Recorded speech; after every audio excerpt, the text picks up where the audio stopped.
Good evening, everyone. Well, the Swans have broken footy's longest drought with a nail-biting 4-point victory in the 2005 Grand Final. It was leaping Leo Barry who took the most important mark of his life to repulse the Eagles' last desperate charge in the final seconds. The closest game in 28 years came with an old-fashioned scoreline.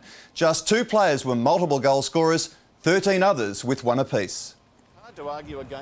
After a faultless week, the first faux pas came early for Barry Hall. You've got to take the top off before you have a drink, Barry. Early nerves for some, heartbreak for others. The fallout of a sore groin costing Phil Matera a grand final start. The biggest crowd of the year on hand for the game's greatest prize. Barry and then the Brownlow medalist led their teams out for footballing warfare.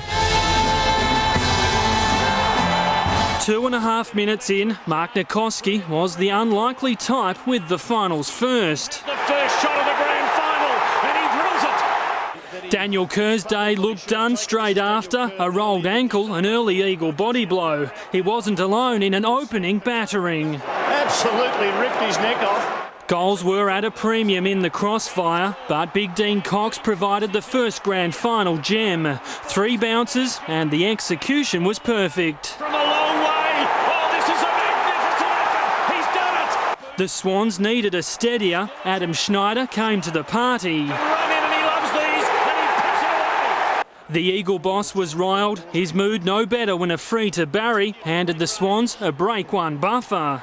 Sydney in front. Up by 2, it blew out in the second. 3 goals to nothing. Paul Roo's men had them jumping all the way across the globe. Kennelly, that'll get him going in Ireland. He's put it through. And when Adam Goodes was front and centre, Goodes can. Goodes.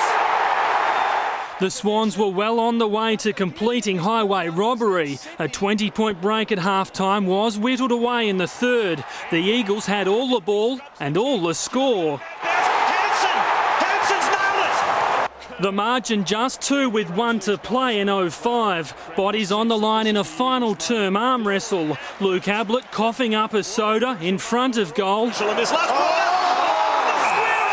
And all looked lost for the Swans when Adam Hunter goaled from the boundary. But as they've done all September, these Swans would never say die. The skipper stood tall from long range, and then Eamon Buchanan had them up. Buchanan puts them in front. The last play proved pivotal. Leo Barry took a screamer. The rest, red and white history. William Craig. The longest premiership drought in football history is over. A famous 4-point swan song for these ugliest of ducklings. Tim Hodges, 10 News.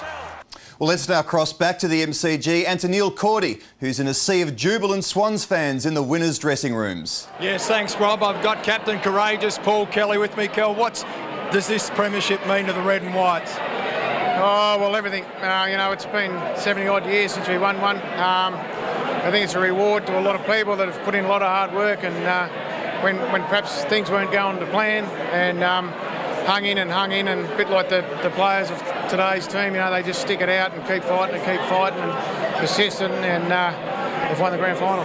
Indeed. Some terrific old names from the past. Bob Skilton there, Barry Round, some of these former players and captains like yourself. Have you spoken to those guys? Yeah, I actually know we were on the fence together, actually, so it was a special moment for especially those blokes from South Melbourne. They went through the relocation thing and all that, so they're over the moon, as I am. It's just been terrific.